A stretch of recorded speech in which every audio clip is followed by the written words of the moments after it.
Om Swastiastu.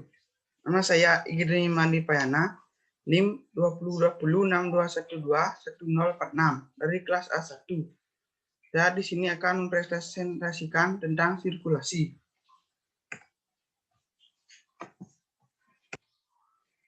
Sirkulasi, pergerakan melalui ruang.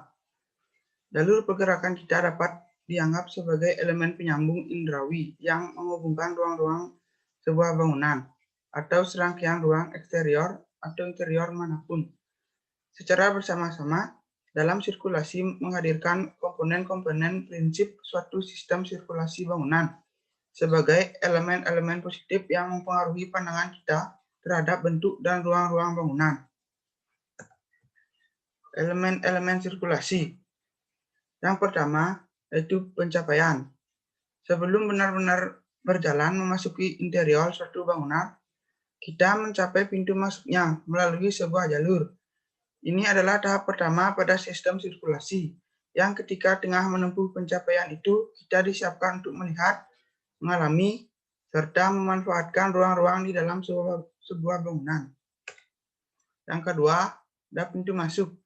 Proses memasuki sebuah bangunan yang melibatkan aksi menembus suatu bidang vertikal yang membedakan satu ruang dari ruang lainnya, serta memisahkan makna di sini dengan di sana. Proses masuk tersebut dapat ditegaskan dengan cara yang lebih halus dibandingkan sekedar membuat lubang di dinding. Ia dapat berupa sebuah jalur yang melewati suatu bidang yang tercipta oleh dua buah tiang atau sebuah balok portal. Yang ketiga, yaitu konfigurasi jalur. Konfigurasi sebuah jalur dapat memperkuat sebuah organisasi spasial dengan cara menyejajarkan polanya, atau konfigurasi tersebut dapat dikontrasikan dengan bentuk organisasi spasialnya dan bertindak sebagai sebuah penekanan visual. Adapun bagian-bagian konfigurasi jalur, yaitu yang pertama, linear. Seluruh jalur linear dan lurus dapat menjadi elemen pengatur yang utama bagi serangkaian ruang. Yang kedua, radial. Sebuah konfigurasi radial memiliki jalur-jalur linear yang memanjang dari atau berakhir di sebuah titik pusat bersama. Yang ketiga, spiral.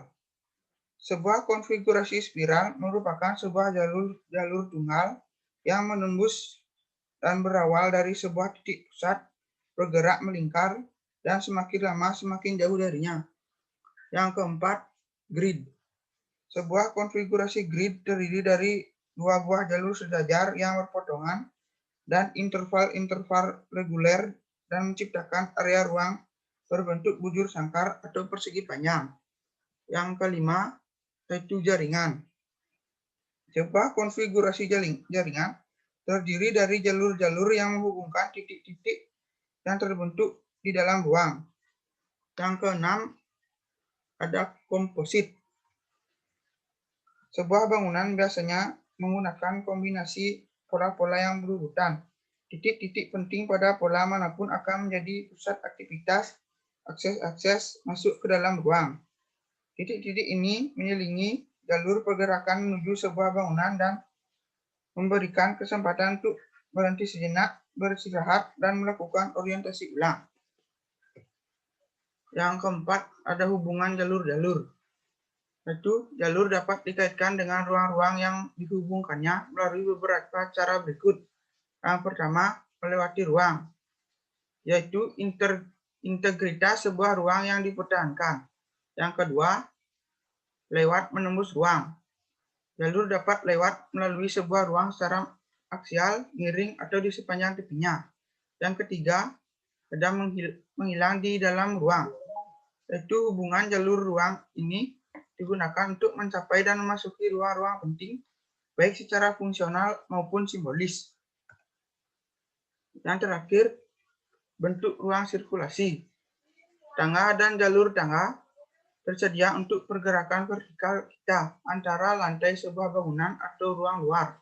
Kemiringan tangga yang ditentukan oleh dimensi tanjakan dan injakannya dan harus diproporsikan agar sesuai dengan pergerakan dan kemampuan tubuh kita. Ada beberapa cara dasar mengkonfigurasi jalur dan arah sebuah tangga, yaitu tangga lurus, tangga berbentuk L, tangga berbentuk U, tangga sirkuler, tangga spiral. Sekian presentasi dari saya. Om Santi Santi Santi.